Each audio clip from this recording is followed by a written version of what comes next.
Sir, magandang hapon. Magandang hapon po, sir. Mukhang taob na yung ice cream mo, sir, ah. Okay naman, sir. Ayos naman. May tanong lang ako mabilis. I'm sure kayang-kaya mo sagutin. Ano po? Pag nasagot mo, may pa-souvenir ako sa'yo, ha?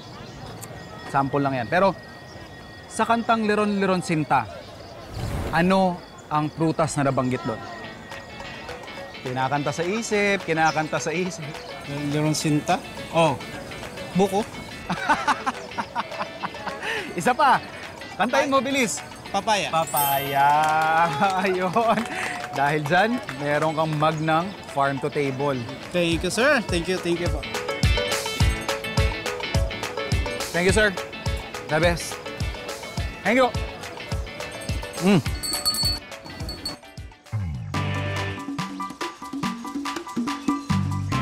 Alam niyo naman yung philosophy ko sa pagluluto na kahit konti yung ingredients mo, kaya mo pa rin mag-pull out ng fantastic dish. So we have here our leg quarter. Kakat lang natin into portions. Tsaka yung wings part.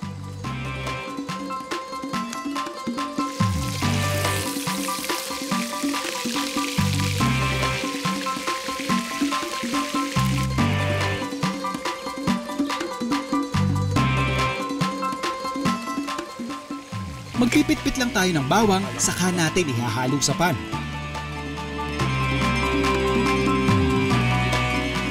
So habang ginigisa natin yung bawang kasama nung mantika nung ating turkey, lagay na natin yung ating soy sauce. And then laglag lang natin yung ating laurel. So mas mailagay na natin yung bawang at naamoy na natin yung masarap niyang amoy, pwede na natin lagyan to ng tubig or stock.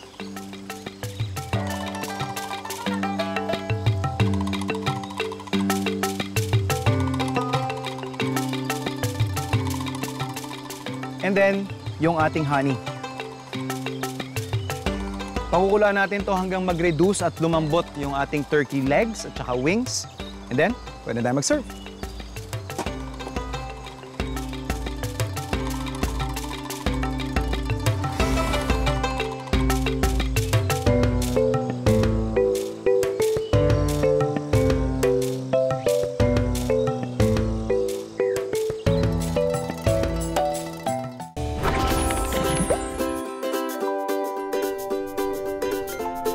Mahilig talaga kaming mag-coffee, mag-partner.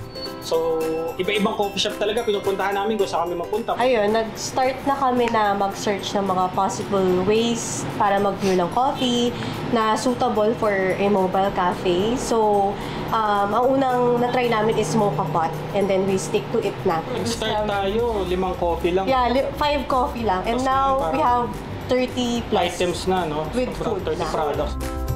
From their successful food cart, ngayon may sarili ng pwesto ang Kaha Cafe sa Antipolo, Rizal.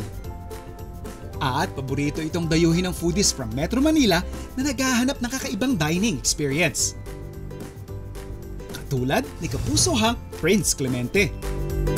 So, Sir Jake, balita ko meron kayong bagong drink from Thailand. Ano ba? Yes sir, bali, eto natikman kasi namin to nung last time na nagpunta kami sa Thailand. Gusto ko dalhin dito sa Philippines. Ito yung tinatawag nilang salak milk or Thai pink milk. Start tayo dito sir sa sweetener niya.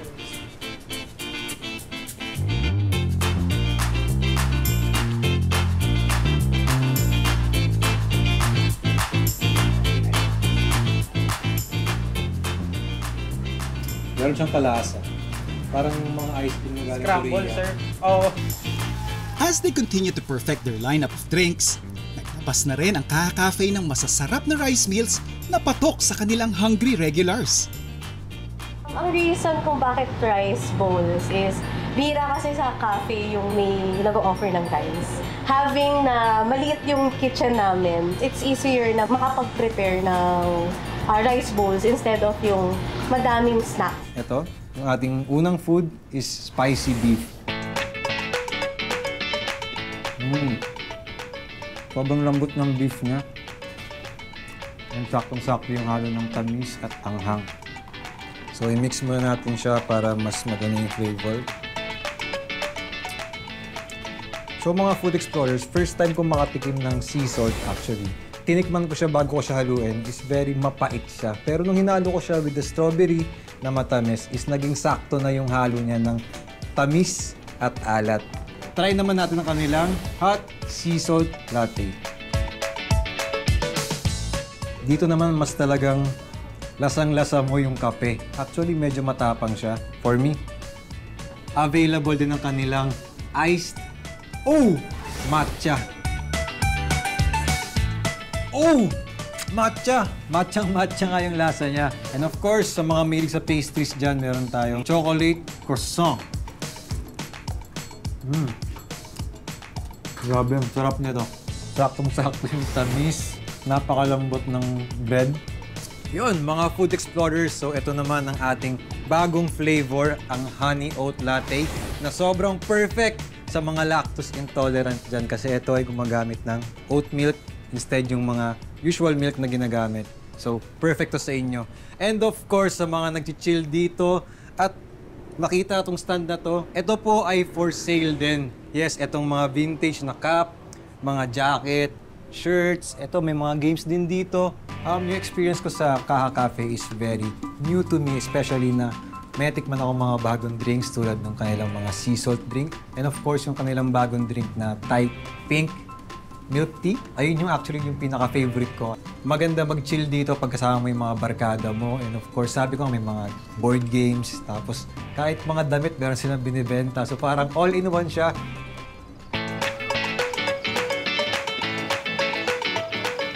Ma'am, good morning. Good morning. Ma'am, may mabilis lang po akong tanong sa'yo, ah.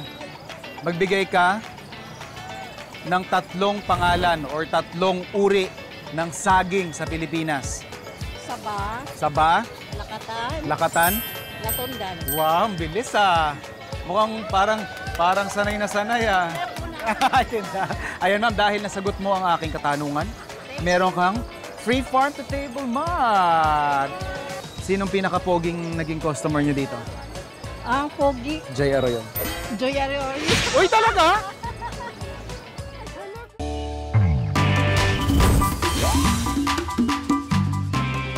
Nagbabalik tayo sa Golden Sunset Farm para magpakabusog sa delicious offerings ng isang cafe that celebrates the flavors of Davao. Ang Koi Cafe. Makikita mo naman na marami tayong koi, kaya in-incorporate na lang namin yung pangalan na na Koi Cafe kasi kanang maraming school of fish ng koi na iba't ibang klase. Yung konsepto namin dito is farm to table na na mga product produce. Try muna natin tong kanilang pizza. Pag nandito ka sa loob ng Koi Cafe, makikita mo, you have a very accessible view doon sa kanilang pugon. So yun pa lang, yung mga simpleng ganong detalye, ini-entice ka na niya kaagad eh. And for me, when it's a pugon pizza, it has to have a leopard pattern. Meron tayo yung mga burnt pieces dyan, na medyo puffed yung itsura niya. And yung ilalim, makikita mo, may garon din siyang itsura. Our cheesemaker pizza is a composition of Malagos cheese products like cherb, kisong puti, and Ingrid's rosemary. Freshly baked, yung on the spot mismo ginagawa yung dough. Tapos meron kaming brick oven, firewood talaga yung gamit namin. Habang inunguya ko yung aking pizza, I wanna wash it down with something fresh. So ito, yung ating Big Nye coolers. So alam naman natin yung Big Nye on the maasim side yan.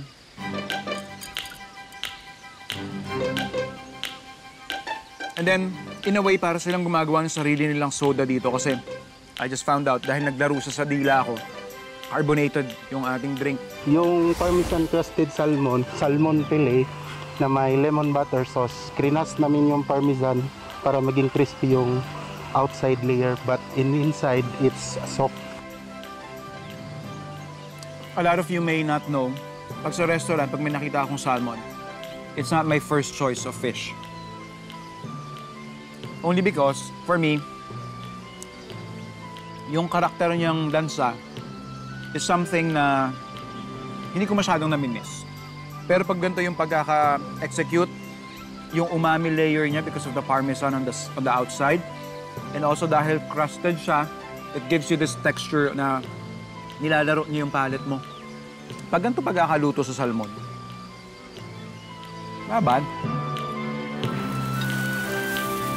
Ang pork kumba po is a typically pork kumba Visayan dish na marinate ng suka, soy sauce, ginisa ng bawang at sibuyas. Naisip ko na pwede pala siyang lagyan ng chocolate. Kaya binida namin, mabenta naman 65% na Malagos chocolate para mag-balance yung flavor niya. Eto, Malagos pork humba. Pork humba, alam mo na yan na masarap yan. Pero nilagyan nila ng kanilang signature touch. Siyempre, Malagos chocolate. Yeah, we have tausi here. So since tausi is fermented, it gives you this layer of umami. Ganda nung lambot ng karne niya. Sweetness is perfect for me. Naglalaro on the background yung character ng chocolate. What I like about this, hindi niya tinakpan or hindi siya nag-overpower dun sa talagang pagkakakilala mo pag sinabi mong humba yung dish. Winner. Pero kanina pa ako tinatawag ng ating tableya cake. Very moist. Yung layer niya ng chocolate nandun, kitang-kita mo. Decadence, pare. Ito yung mga tipo ng dessert na pag nilagay mo na sa ref, tapos nagre-relax ka na, iniisip mong isang slice na lang.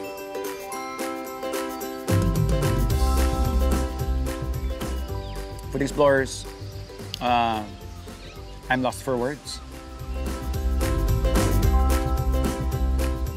Hanep to, hanep.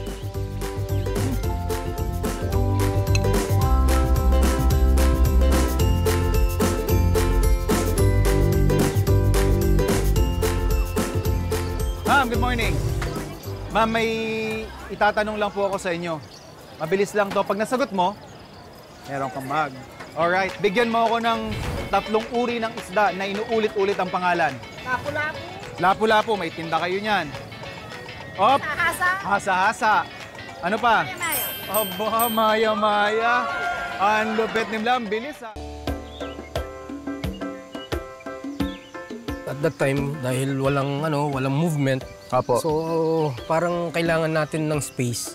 Dahil may mga bata, may mga inaalagaan tayong mga pinsan na kailangan na, alam na, pag nagkaroon ng COVID at that time, Oo. so parang kailangan talaga natin space. Okay. So eventually, ito nga na-acquire namin yung piece of property. Ang talagang intention namin for this property is para sa amin lang talaga. Yeah. Parang ano lang namin, bakasyunan, parang gano'n. So eventually nakita namin, meron pa lang potential para i-convert siya into commercial. Para ma-enjoy din ng ibang mga tao kung ano yung naging tema natin dito sa farm. Ano po yung umpisa ninyong inalagaan dito? Inumpisahan namin actually yung, at that time, puro mga horse. Oh, okay. So medyo hindi kinayanan ng mga horse. Magastos. Ang Magastos. So nag-ano kami dito sa mga tupa, sa mga kambing. Apo. Pero halos lahat talaga yan, mga imported. Hindi kami nag-alaga ng mga local breed. Kamukha ito from Australia. Oo nga po eh, kwan siya eh. Mga Australian. Mukhang foreigner ang itsura. Foreigner sila. Baka natin, Yes, sir. kasi yung tema natin dito, more on parang sa Netherlands. Okay. Parang ganun. Oo.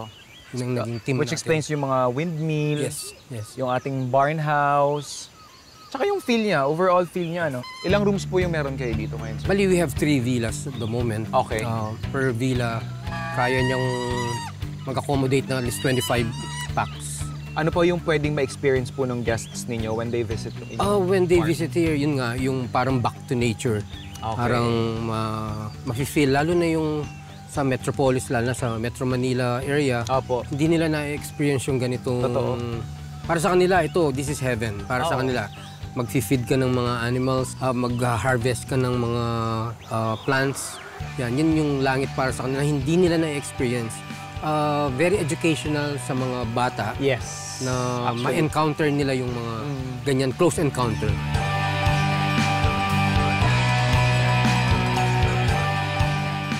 Eto sir, bigla ang tanong lang. Tingnan lang natin yung alertness ninyo. Sir, kung ang beef ay ginagawang pares, ano naman ang ginagawa ng calamares? Squid. Squid. Parang hindi naman nalito. Sir, sorry po. Name natin, sir? I'm Joey Casimiro. Sir Joey, ano po yung role natin or yung participation natin with Legazpi Sunday Market? I'm part of the organizing committee here. Okay. The market has been up for 19 years. Okay. Ginawa to serve the community within Makati. Kaya kung mapapansin nyo, may para tayong mga palengke dito, diba? May mga gulay. So, yung mga nakatira dito na namimila ng mga gulay, isda. I'm proud to say, Sir Joey, na 19 years ago, isa kami sa mga unang customers nyo dito. I used to work here in the area. Oh. So, nakita namin yung pag-usbong and I'm very surprised, pleasantly surprised, na ang laki-laki na ng Legazpi Sunday Market natin. Malaking pasalamat namin sa mga vendors namin. Okay. That they stayed on with us. Even during the height of pandemic, nagbukas kami. Ah, talaga? Yes, pero konti lang kami. Kasi we still needed to have the continuity. What we wanted is a market na isang tao lang magbibenta ng isang potahe. Kasi ang iniiwasan namin is, you know, you spend your Sunday here. And let us make it worth your while. Tama. So congratulations sir sa inyong vision, sa inyong direction na sumuporta sa mga local entrepreneurs natin.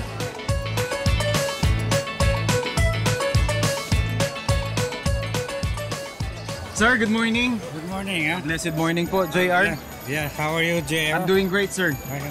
I just have a question for you. Okay. Kung ang egg yolk ay kulay dilaw, Kulay dilaw. Okay. ano naman ang kulay ng eggplant? Violet. Bilis naman nun. Akala ko malilim lang kita dun, sir. Dahil dyan, Okay. sir, meron po kayong souvenir from farm to table. Ang Tarikli kasi is klase ng ibon. Bali, itong island na to nagiging natural habitat ng mga ibon. In English, it is hornbill po. As much as possible, we utilize everything from main courses to appetizer para hindi rin sayang yung resources na meron tayo dito. Some of the dishes we have on our spread ngayon, nakita ko siya, it certainly did not disappoint. I'm gonna start off yung ating pako salad, which is, from what Chef mentioned to us, is sourced here mismo. And maganda kasi dito is how Chef incorporated yung kanilang tuba and using it sa parang pinaka-vinaigrette nila. Yung process ng paggawa niyan, kailangan mong i-blanch yung pako itself just to kill whatever bacteria is there. Then meron tayong tinatawag na tuba vinaigrette, which is of course locally produced natin dito.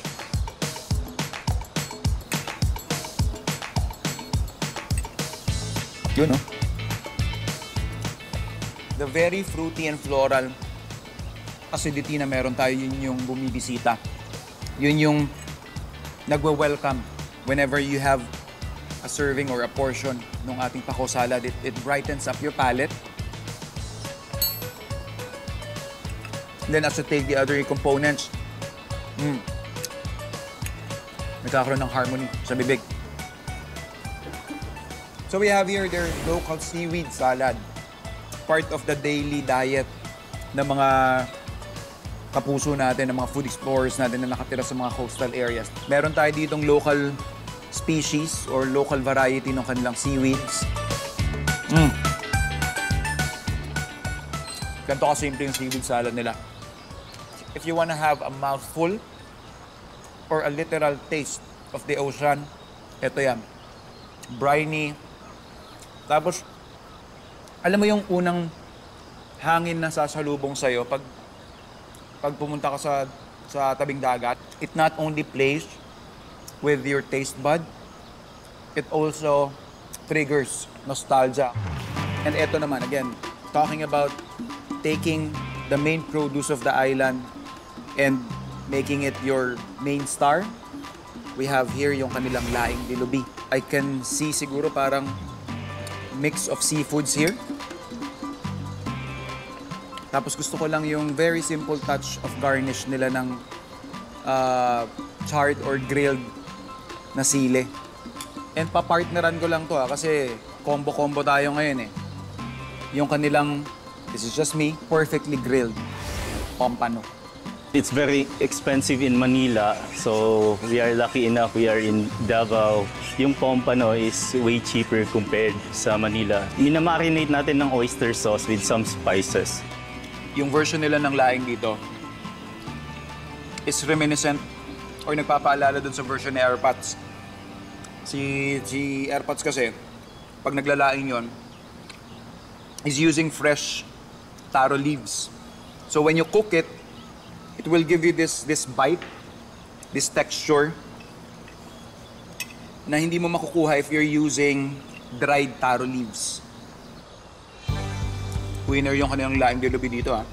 When it comes to juices, yung talagang inaano namin sa mga guests, especially VIPs, yung tuba, which is very, very fresh talaga from the day itself talaga. Kasi pag umabot na siya ng 2 to 3 days, magiging maasim na siya, then yung fermentation process niya nandun na. So magiging suka na siya eventually.